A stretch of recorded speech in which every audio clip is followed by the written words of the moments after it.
जोहार साथियों, जिंदाबाद जिंदाबाद जिंदाबाद। क्या थके हो? आदिवासी एकता जिंदाबाद जिंदाबाद जिंदाबाद। आदिवासी एकता जिंदाबाद जिंदाबाद जिंदाबाद। साथियों, कुछ समय से हमारे समाज की महिला पुरुष हमारे साथी आज जो संघर्ष कर रहे हैं समाज के लिए और समाज के बेटों के लिए और हमारी बहनों के लिए, आज देवास जिले की धरती पर मैं आज ये तीसरा या चौथा आंदोलन है, मैं यहाँ पर शामिल हुई। बड़े दुख की बात है कि बार बार इस देवास जिले की धरती पर मुझे आना पड़ रहा है।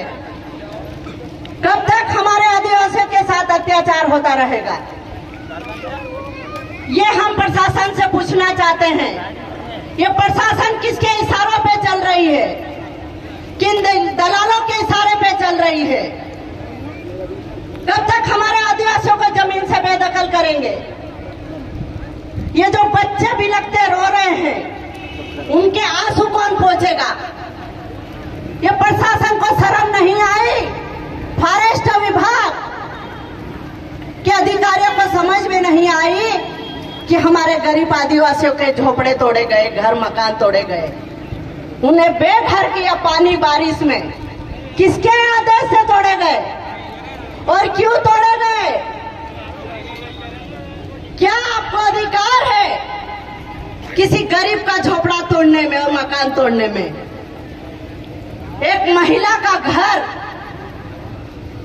उसके घर को तोड़ा गया। एक महिला का अपमान हुआ, एक परिवार का अपमान हुआ, इस आदिवासी का अपमान हुआ। आपको अधिकार नहीं है यहाँ की प्रशासन को गरीब आदिवासियों के साथ अत्याचार करने का। इसके लिए आज जो हमारी मांगे हैं वो पूरी होना चाहिए, और नहीं तो हम यह निरंतर यह आंदोलन जारी रहेगा। आज हमारी बहनें भी आई है, हम यहीं खाना बनाएंगे, यहीं खाएंगे और यहीं रहेंगे। और आज ही आपको हमारे समाज के जो बेटियां बैठी है, आपको यहाँ पर सभी युवा बैठे हैं, हमारे साथी दूर दूर से आए हैं, सबने अपनी अपनी बात रखी है। ये हमारे समाज का अधिकार है कि भाई मध्य प्रदेश में जब जल जंगल जमीन की लड़ाई हमारे समाज के युवा लड़ रहे हैं, संवैधानिक अधिकार से लड़ रहे हैं, ट्राइबल क्षेत्र है, हमारा अधिकार है, फिर भी प्रशासन को समझ से बाहर है। पता नहीं ये कौन सी बुक से पढ़ के आए हैं। ये जो अधिनियम है, वन अधिनियम, तो इसको इन्होंने ताक में रख दिया है। ये इनकी मर्जी से, ऊपर के दबाव से आके ये मनमानी तरीके से हमारे लोगों पे अत्याचार कर रहे हैं। इनको भी सजा मिलना चाहिए, अधिकारियों को मिलना चाहिए। इस बारिश के मौसम में जब एक गरीब परिवार को उजाड़ा है, उन पशु पक्षियों को, उनके माल ढोर को, उनके जो रहन सहन पूरी व्यवस्था है एक परिवार की, उसको बेघर करने का अधिकार प्रशासन को नहीं है। यहाँ के कलेक्टर, एसडीएम, डीएफओ, एसपी सभी की जिम्मेदारी बनती है कि उसका मकान आज ही बना के दे, क्योंकि तोड़ने के लिए तो हजारों मशीनें लग जाती और बनाने के लिए समय नहीं है आपके पास। ये प्रशासन सुने और ध्यान दे। आज हम अगर हमारे जिसका घर तोड़ा उसका घर नहीं बना के दिया, नहीं दोगे तो हम यहाँ से नहीं जाएंगे। हम समाज हमारी व्यवस्था करके बैठे हैं। कहीं ना कहीं ये इसी प्रकार अत्याचार बढ़ रहा है। खास करके देवास जिलों में हमेशा ऐसी, हमारे रामदेव भाई ने पहले भी संघर्ष किया, उनके खेतों में भी गड्ढे खोद दिए गए, तब भी हम संघर्ष करें। तो ये कहीं ना कहीं रवैया सौतेला व्यवहार एक मध्य प्रदेश सरकार और प्रशासन हमारे आदिवासियों के साथ कर रही है, तो ये बर्दाश्त नहीं होगा साथियों। अभी हमें एकजुटता के साथ प्रशासन और सरकार से लड़ने की जरूरत है, क्योंकि अभी देश भर में देखा जा रहा है, अभी बुरहानपुर के क्षेत्रों में भी हमारे गरीब आदिवासियों के घर उजाड़े जा रहे हैं, कई जमीनें लूटी जा रही है। हम ये कहना चाहते हैं कि हमारे पूर्वज कई सालों से हमारी जमीनें हमको दे के गए, हमारे पूर्वज, हमारे क्रांतिकारी, हमारे जिन्होंने जमीन के लिए जल जंगल जमीन की लड़ाई लड़ी और आज उस जमीन पे बैठे, और वही सरकार प्रशासन हमको इस जमीन से बेदखल कर रहे हैं। लेकिन हम भी हमारा अधिकार और हमारे जल जंगल जमीन के लिए लड़ते रहेंगे साथियों। इन काले मुँह कुत्ते हमको ये जमीन एक इंच नहीं देंगे, क्योंकि ये बहुत दर्द की बात है। आज मैं ये बोल रही हूँ, लेकिन ये दर्द की बात है कि हर क्षेत्र में आदिवासियों की जमीनें छीनी जा रही है। भोले भाले हमारे लोगों के पास 100 साल का कब्जा है, लेकिन उनको नोटिस देके उनको बेदखल किया जा रहा है। किस अधिकार से आप लोगों ने किस अधिकार से उनको बेघर करे? तुम पट्टा दो, उनके पादी बना के दो, ये आपका विभागों का काम है। 10 बार वो चौखट पे दौड़ के जाते हैं, एसपी तहसील कार्यालय, एसडीएम कार्यालय, उनको बना के नहीं दिया जाता है। तो ये हमारे जो बहनें हैं ये लेके जाते, आवेदन लेके जाते कि हमको पट्टा चाहिए। एक तरफ प्रशासन सरकार बोलती है कि हम पट्टे वितरण कर रहे हैं, कौन से पट्टे दिए? मध्य प्रदेश सरकार ने पूरे पट्टे निरस्त कर दिए। मिला अभी तक आप लोगों को? नहीं मिला। शासन का योजना का लाभ हमारे लोगों तक नहीं मिल रहा, लेकिन हमारे लोगों के नाम से उद्योगपति और बड़े बड़े सब सेठ साहूकार लोगों ने फायदा लिया हमारे लोगों के नाम से। ये आपको याद होना चाहिए, आपके क्षेत्रों में जाना चाहिए, आपके गांव में जाना चाहिए कि आपके नाम से झूठी अपनी जमीनें जो हड़प के रख रखी है, उसके लिए भी लड़ने की साथियों जरूरत है। क्योंकि महिलाओं पे अत्याचार होता है।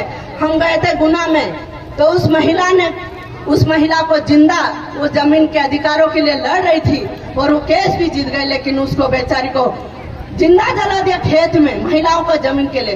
तो ऐसे हमारी महिलाओं को जिंदा जला रहे, तो ऐसी सरकार को और ऐसी प्रशासन को जूते मारना चाहिए, हमारे गांव में घुसने नहीं आना देना चाहिए। क्योंकि कब तक अत्याचार हमारी महिलाओं के साथ करते रहोगे? और सबसे ज्यादा हमारी बहनों को कि जब भी हम प्रशासन हमारे क्षेत्र में, हमारे गांव में, हमारे तहसील में आती है, तो जूता उठा लो। अगर हमारी जमीन पे अगर पैर रखती है तो उनको सबक सिखाने की जरूरत है। क्या अधिकार है आपको हमारी जमीन पे यहाँ के खड़े रहने का? जब हम प्रशासन से मांग करते हमको योजनाओं के लाभ दे, आप बड़े बड़े बैनर पोस्टर महिलाओं के, लाडली बहना, बेटी बचाओ बेटी पढ़ाओ, तो कौन बचा है यहाँ पे? समाज। यहाँ समाज नहीं बच रहा है। समाज को यहाँ धरती पे बैठ के आंदोलन करना है साथियों, आंदोलन कर रहे हैं, तो कहाँ बचा समाज? हम लड़े जा रहे हैं, लेकिन सरकार को एक जू नहीं रहेंगे साथियों। तो हमको लड़ने की जरूरत है साथियों। आपस में मत लड़ो। हम छोटी छोटी जमीनों के लिए हम आपस में भाई भाई लड़ पड़ते, लेकिन ये जमीन भाई भाई नहीं लड़ा, सरकार से लड़ो, और सरकार से लो, प्रशासन से लो, आपस में मत लड़ना। क्योंकि हमारी ताकत एकता में होती है, ऐसे टूटने और बिखरने में नहीं। तो हमारी बहनों को कहना चाहती हूँ, आपके राइट्स पढ़ो, आपके अधिकार पढ़ो। हम आदिवासी है, इस देश के मालिक है, हम प्रकृति के पूजक है, हम प्रकृति के रक्षक है, हम प्रकृति को मानने वाले हैं और प्रकृति के नेचुरल से हम चलने वाले हैं। लेकिन ऐसे बाहर के व्यक्ति आके हमारी संस्कृति, हमारे सभ्यता और हमारे अधिकार जो राइट्स हमारे खत्म कर रहे हैं, उनको बचाने की जरूरत है साथियों। हमारी बहनों को घर से बाहर निकलने की जरूरत है साथियों। हम यही कहना चाहते हो, प्रशासन आज ध्यान से सुने। हमारे जो इतने युवा जाबा साथी जो देवास के हैं, वो लड़ रहे हैं, उनके साथ हम कंधे से कंधे मिला के चलेंगे और हमारे समाज पर अत्याचार बढ़ रहा है, इसको रोकेंगे। और आज के बाद कभी इस देवास जिले में किसी भी प्रकार के हमारे आदिवासियों के साथ, किसी जमीन के साथ, किसी महिला के साथ अगर बर्बरता करी तो उसको हम नहीं छोड़ेंगे, यहाँ से चेतावनी देते हैं। और हम आज कलेक्टर और एसपी साहब से बात करेंगे कि जिस प्रकार से इस घर तोड़ा है, वहीं आज की आज हमको मकान झोपड़ा बना के दे, अन्यथा हम यहाँ से नहीं जाएंगे। यही कहना चाहते हैं साथियों। बात तो बहुत है, लेकिन हम प्रशासन की भी सुनेंगे वो क्या कहना चाहते हैं, और जो आप लोगों ने भी बात रखी होगी समझते हैं उनको। पर हम लड़ेंगे, जीतेंगे, लड़ेंगे, लड़ेंगे। प्रशासन